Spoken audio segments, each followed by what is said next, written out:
Welcome to our Let's Learn channel. Today we are going to see about light. Light is a form of energy which enables us to see any objects clearly. Then the light travels in straight lines only. So also it can be explained reflection of light by using the fact that light travels in straight lines so that we can study about reflection and refraction. Reflection is nothing but the change in the direction of a wavefront at an interface between two different media so that wavefront returns into the medium from which it originated, which means simply we can say that the example is reflection of light. There we can say an example, we can make a smooth floor or smooth shiny glass plate. There the light will falls on, which means there it is polished metal, means the light will reflect at the same angles as it hit the surfaces. This is nothing but a specular reflection. This is one of the types of reflections we can say, but yes, we can say this is a reflection. So this is a basic example. And what does refraction means? Which means the change in the direction of wave as it passes from one medium to another medium, in which the wave velocity will be different. They in refraction that the wave velocity will be different when it passes from one medium into another medium. So reflection of light. In reflection of light, we can say just consider a polished surface such as mirror or glass plate, whatever it is, or polished floor. Reflects most of the light falling on it. We know very well. So we can say that the laws of reflection of light by recalling two points here I'm giving. First point is nothing but angle of incidence is equal to the angle of the reflection, which is nothing but I is equal to r, which means I already have told that a light will falls on a floor will reflect at the same angles as it hit on the surface. So see, this is the incident ray, the reflected ray this is. So we can say the both have the same angle. So we can say the next point is the incident ray, the normal to the mirror. We can say this is a normal to the mirror at the point of incidence. At the point of incidence, it is very normal, and the reflected ray all lie in the same plane. So we can say this is the best example I've shown here. So this is nothing but the laws of reflections of light. So these 2 points are very basics to know. Actually, this is a basic, and the laws of reflections are applicable to all types of reflecting surfaces, including spherical surfaces too. So next, different types of mirrors. We know very well that the concave and convex mirrors.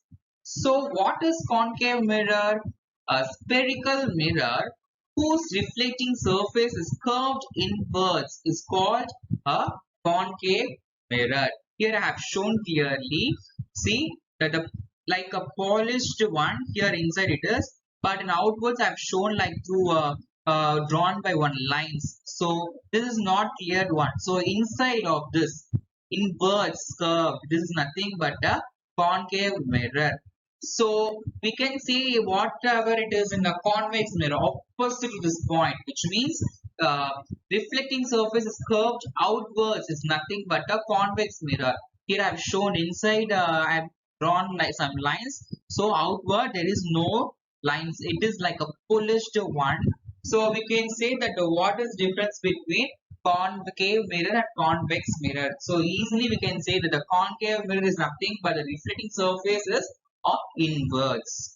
But in a convex mirror that it was in outwards. This is nothing but a concave and convex mirrors. Let's see next.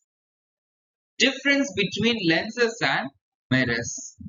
Actually, we should know that lens is totally different from mirrors, which means concave mirrors converges light to a focal point, but for lens, light converges at a point for a convex lens, not on concave. But similarly, a concave mirror diverges the light as does a concave lens. So see, we can say that the point is simple to know. Concave mirrors will converge the light. Concave lens will diverge light. Similarly, we can say the convex mirror diverges light. Similar way, we can say that the convex lens will converge light. So, just opposite to the mirror point is nothing but a lens. If you remember about a lens, we can easily learn about lenses. So, we can say that light goes through and is reflected by a lens. So, lens have two focal points, one on either side of the lens. A concave mirror converges light to a focal point. For lens, the light converges to a point for a convex lens. A convex mirror diverges light as does a concave lens. So we can easily remember. Next, we should know about concave and convex mirrors. So this is the basic things we should know that what is and all happening here. Let me explain what it denotes. Actually, P is nothing but called a pole, which means the center of reflecting surface of a spherical mirror. The point is nothing but a pole. So that's what it is represented as by word P, which means a letter P. So the reflecting surface of a spherical mirror forms a part of sphere. We know very well. So the sphere has a center, right? So that is nothing but center of curvature. That is nothing but denoted by C. So similarly, we can say that what is R? So we can say that the R is nothing but radius of curvature. Sometimes we can say, but the radius of the sphere of which the reflecting surface of a spherical mirror forms a part is nothing but radius of curvature of the mirror. So it is represented by capital R. These are all the basics things we should know. So principal axis nothing but an imaginary straight line passing through the pole and the center of curvature.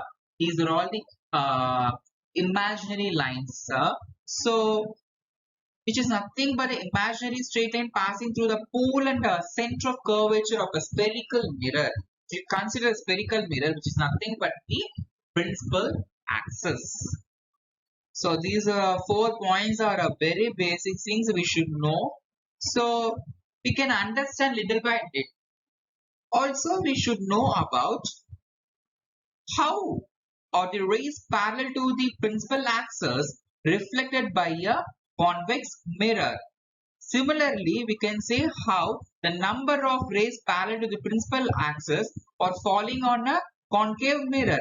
So we can observe these both diagrams. This first one denoting about the concave and the second B is denoting about convex mirror. So here they all are meeting at a point on the principal axis of the mirror. This point is nothing but the principal focus of a concave mirror. Similarly, in a convex mirror, we can say that the reflected rays appear to come. See, here it is reflecting and appear to come from a point on a principal axis. It has some principal axis. So, which is nothing but the principal focus of the convex mirror. So, first part we saw about concave and second part is denoting about the convex mirror. So, these are all the very basic things of what are happening. So, we should know that what is actually focal length, which means a distance between pole and the principal focus of a spherical mirror is nothing but a focal length. It is represented by letter F. Of course, we can say that for spherical mirrors of a small apertures, the radius of curvature is found to be equal to twice the focal length, which is denoting here, which means R is equal to to f. F is nothing but focal length actually. So we can say that r is nothing but a radius of curvature. I have already told. So these are all very basic things. This formula is very much important to remember. So this is the concave and this is the convex. In concave, see, we can see that reflecting parts, and here there is no reflecting any parts, but we can say that observe the reflected rays, and they are meeting at a point and a principal axis on the mirror. So which is nothing but the point is nothing but actually a principal focus of a concave mirror. So similarly, we can say this. Next, rules. Actually, reflection of light by spherical mirrors having some rules to define. So the spherical, which means the reflection of light by a spherical mirror takes place according to some certain definite rules. So these are all given first. The first rule is nothing but for a concave mirror and convex mirror. Similarly, I have shown here this is nothing but a concave and this is nothing but a convex, because here it is a reflected one. So we can easily analyze that what is concave and what is convex mirrors diagram. So through this point we can say a ray parallel to the principal axis after reflecting will pass through the principal focus. Okay, but in the case of concave mirror, this is okay. But in a convex mirror, appear to diverge from the principal focus in the case of here. See, it is a diverging right. In this case, it is getting diverged. So we can say this is the first basic things we should know. And next, here we can say this is for concave and this is for convex. Here a ray passing to the principal focus of a concave. See, here we can say that the ray passing here, right? So through the principal focus. But here in a convex mirror we can say a ray directed towards the principal focus of convex mirror after reflecting will emerge parallel to the principal axis. So next, we can see that ray passing through the center of the curvature. See, here we can see center of the curvature of a concave mirror, and here in convex it is directed in the direction of center of curvature of convex mirror after reflecting. Okay, it is reflected back along the same path. See, here in arrow shows. So this is nothing but for convex mirror. So these are all the absolutely basic things we should know.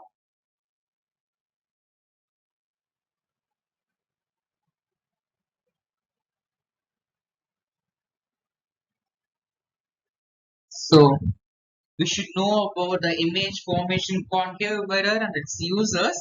First, let's see the basics of this.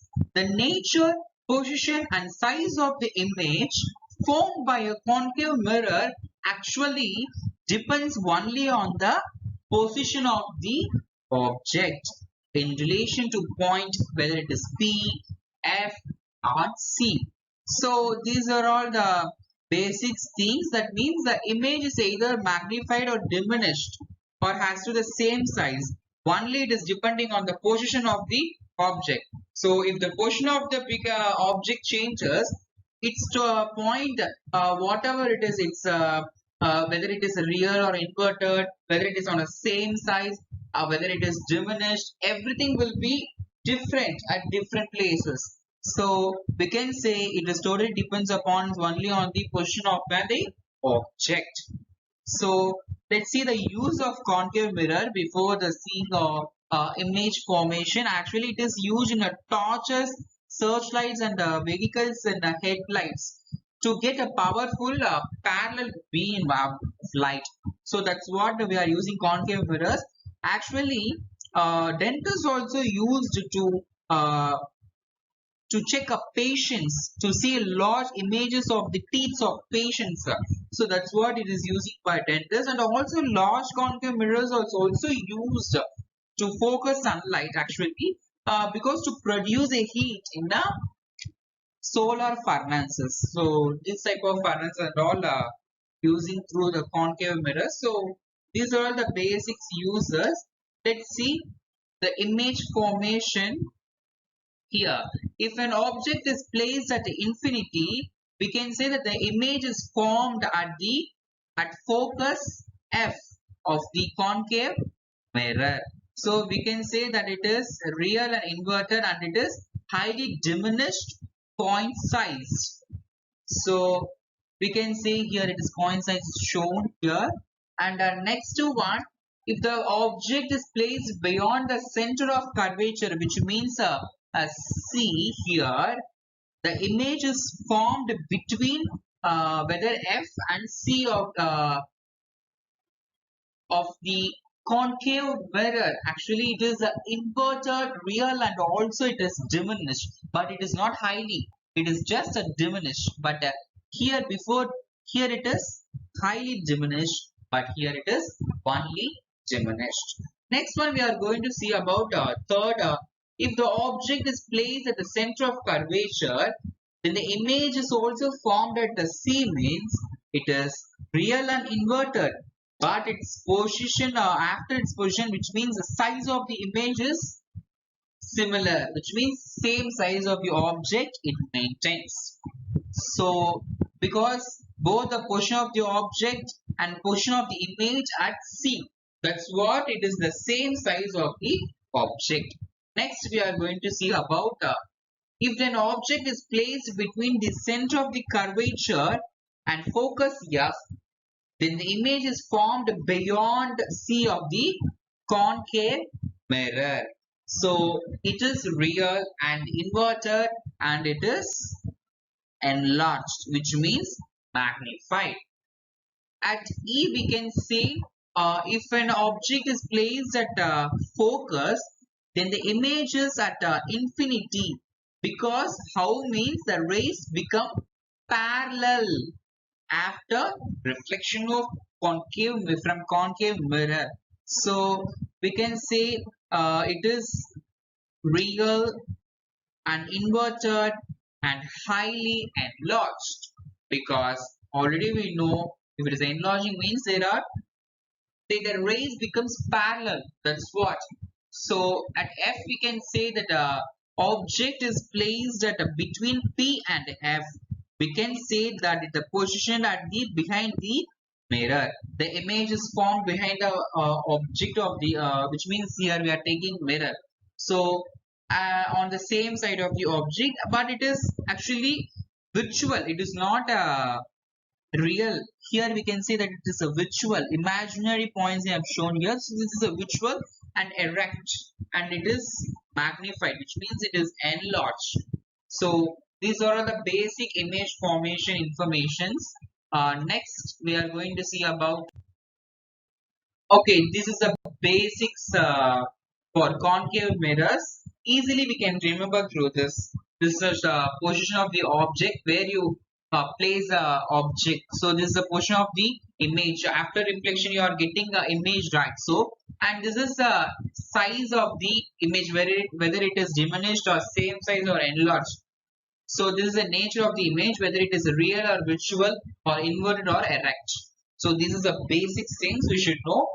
If you remember these points through this tabular column, we can easily remember this how to write. So similarly, we are going to see about image formation by convex mirror and its uses. First, let's see its uses. Actually, convex mirrors are commonly used as rear view mirrors in vehicles. Actually, the mirrors are fitted on the sides of a vehicle so that the driver can enable to see the traffic behind him to facilitate safe driving. That's what it is majorly using. So convex mirrors are preferred because they are always giving an erect image. That's what it is very useful one, and have a wider field of view as they have a curved outwards. See, it is a curved in outwards, right? So that's what we are using convex mirrors. So now we are going to see about image formation. we consider two positions of the objects for studying the image formed by a convex mirror. So first we are going to see about when the image is at the infinity, and the second position here when the object is at a finite distance from the mirror. The ray diagram shown some examples. So we'll see what it is happening here. See, if an object is placed at infinity, then the image is formed behind the mirror, which means at focus F the image is formed, but it is behind the mirror only. So we can say it is relative size, it's highly diminished, and it is a point size, but it's very visual and erect. And next, second one here we are going to see about if an object is placed between infinity and pole P of the mirror. See, here it is a pole P and here it is infinity.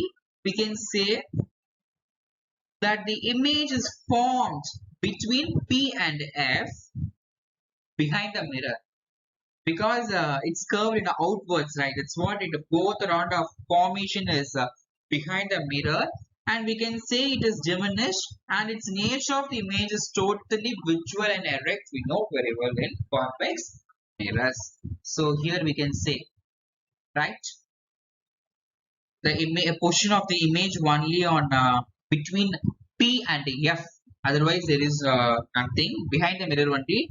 It's portion of the image. So these are all the basic things we should know, remember. This is a summarized part for convex mirror. So if you remember, we can write easily through in examination. Easily we can remember, because these four tables are very summarized part of the part. So if you remember this, we can easily score marks. So these are all the basics for both concave and convex mirrors. So we'll continue the class through next part. Thank you. Kindly subscribe and like and share.